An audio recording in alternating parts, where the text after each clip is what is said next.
I woke up because someone was walking around my cabin. The sound was slow and steady, not rushed and not hesitant, just a consistent pace moving along the outside walls like it had all the time in the world. If I'd known what was waiting for me that night, I wouldn't have come here alone, and I definitely wouldn't have stayed after the first few minutes of listening. I stayed in bed at first, completely still, trying to figure out if I was imagining it, but the steps continued, moving from one side of the cabin to the other in a perfect loop that repeated without change, like something following a fixed route around the building. The pattern didn't break even once, and that was the part that made it feel wrong.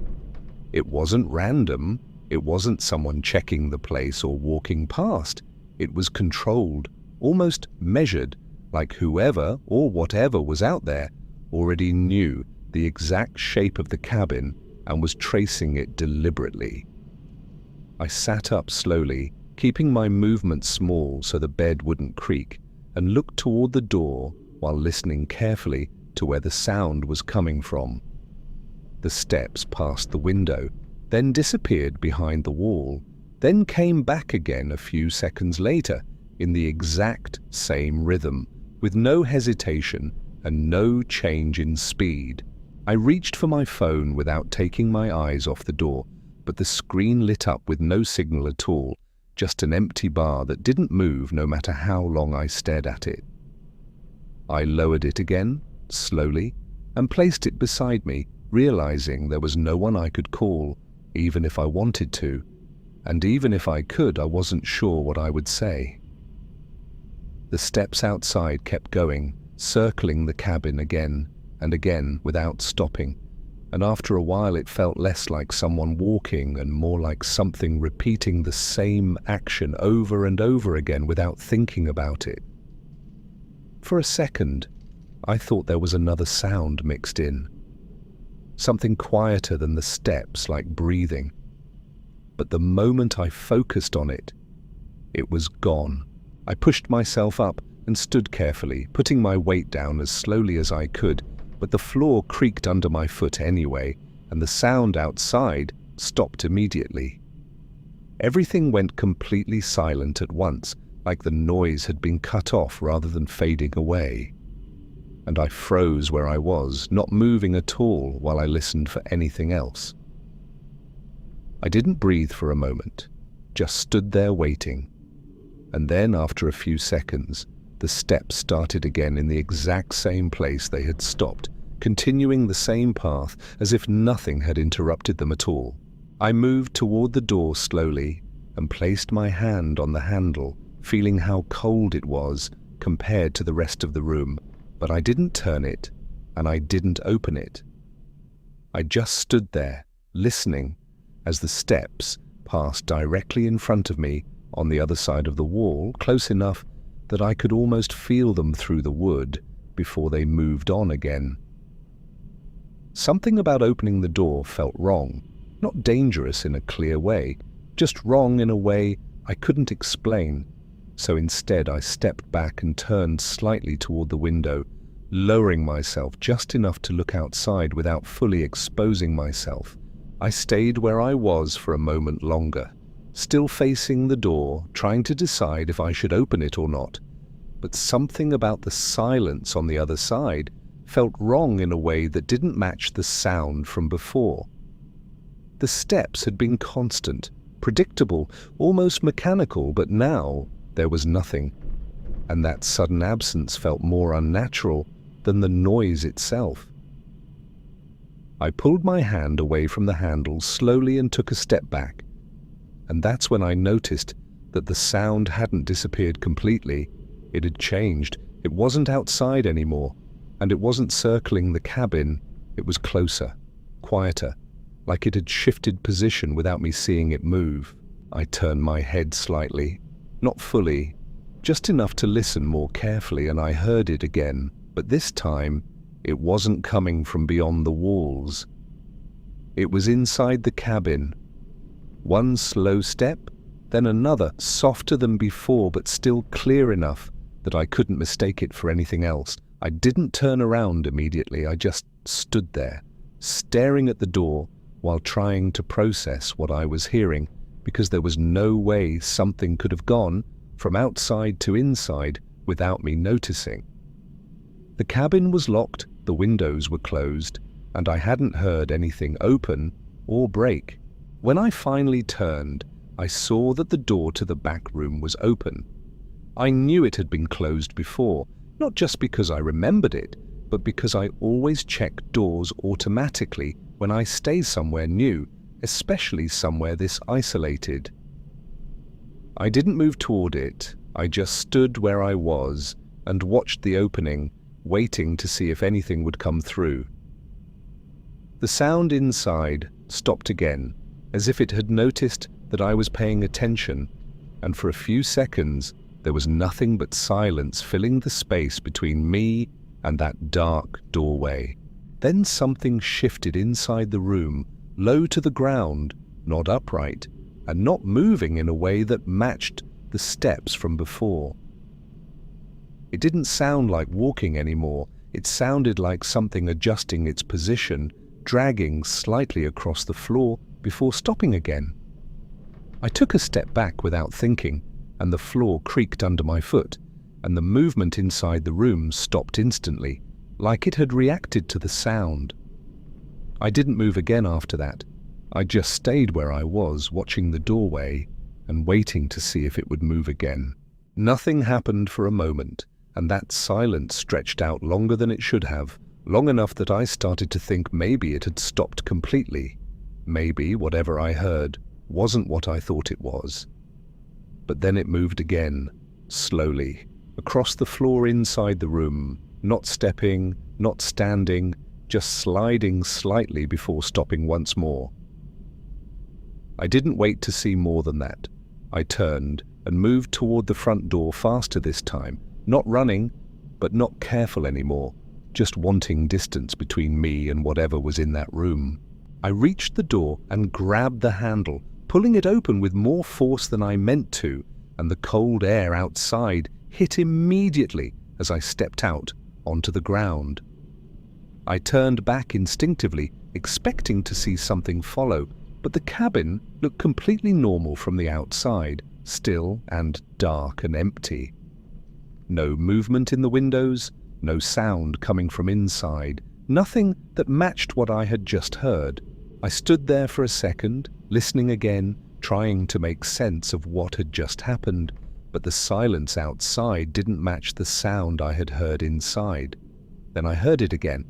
Not outside, not behind me, but from inside the cabin, slow steps moving across the floor in a straight line toward the door I had just opened. I didn't go back inside. I stepped away from the cabin instead, putting distance between me and the entrance, but I didn't look away from it.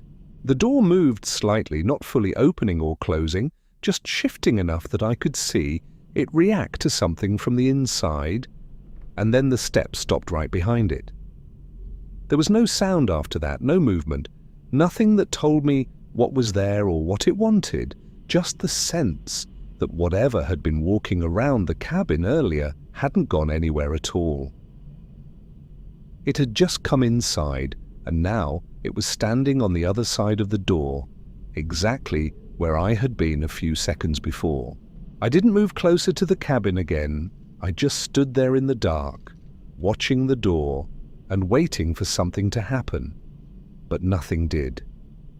The silence stretched out longer than it should have, long enough that the tension started to shift into something else, something quieter and more uncertain. I told myself that whatever I had heard inside could have been something falling, something settling, something I had misinterpreted because of how isolated the place was.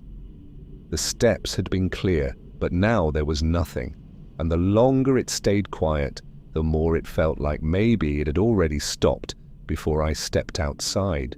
I took another step back, putting more distance between myself and the cabin, but I didn't turn away from it completely. The door stayed closed, the windows stayed dark, and nothing moved inside that I could see from where I was standing. It looked exactly the same as it had when I arrived earlier that evening, like nothing had ever been wrong at all. I stayed there longer than I meant to, waiting for something to confirm what I had heard, but nothing came.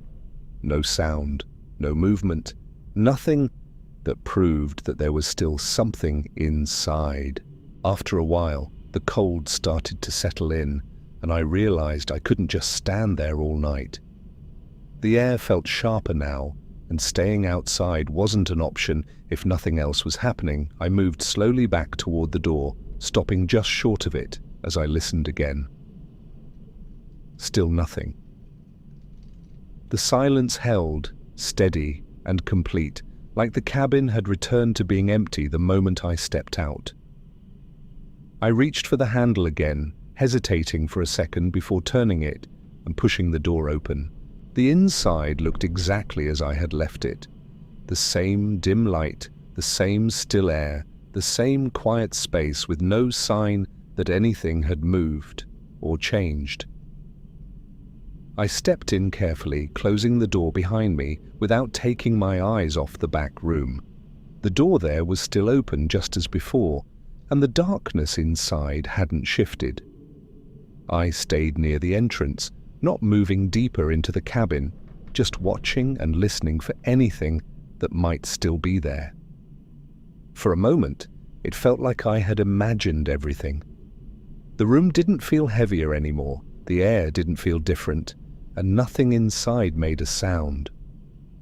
I took a slow step forward, then another, testing the floor with each movement to avoid making noise. Nothing reacted. The silence stayed the same, unbroken and still, and for a second it almost felt normal again, like the entire thing had ended the moment I stepped outside. Then something shifted behind me. Not in the back room, not near the doorway, right behind me. I stopped immediately, not turning, not moving, just standing there while I listened for it again. The sound didn't repeat, but I knew I hadn't imagined it. It was too close, too clear, too deliberate to be anything else. I stayed facing forward, looking toward the back room, trying to decide if I should turn around or move toward the door again. Then I heard it. One step came from right behind me. Then something brushed lightly against the door, slow and deliberate, like it was testing the wood. I didn't turn around. I couldn't. Another step followed, just as slow, just as deliberate, closing the distance without any urgency at all. I felt it more than I heard it at that point, the presence of something directly behind me in a space that had been empty seconds earlier. I tightened my grip on nothing, my hands empty and useless at my sides, and stayed still. The next step didn't come. The silence returned again, but this time it felt different. Not empty, not safe, just paused, like whatever was behind me had stopped moving because it didn't need to anymore. I stood there for a few seconds that felt longer than anything before, then slowly shifted my weight, preparing to move. The floor creaked, and the sound came again immediately, closer than before, so close that it wasn't just behind me anymore, it was right there. I moved, not fast, not running, just a single step forward, creating the smallest distance I could without losing control.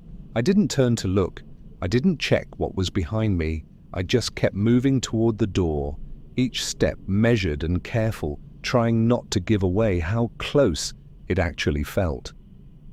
I reached the door and pulled it open again, stepping outside without stopping this time. The cold air hit harder than before, sharper and clearer, but it didn't matter. I didn't turn back, not even once, just kept moving away from the cabin until the light from inside was barely visible through the trees. But even then, I could still hear it.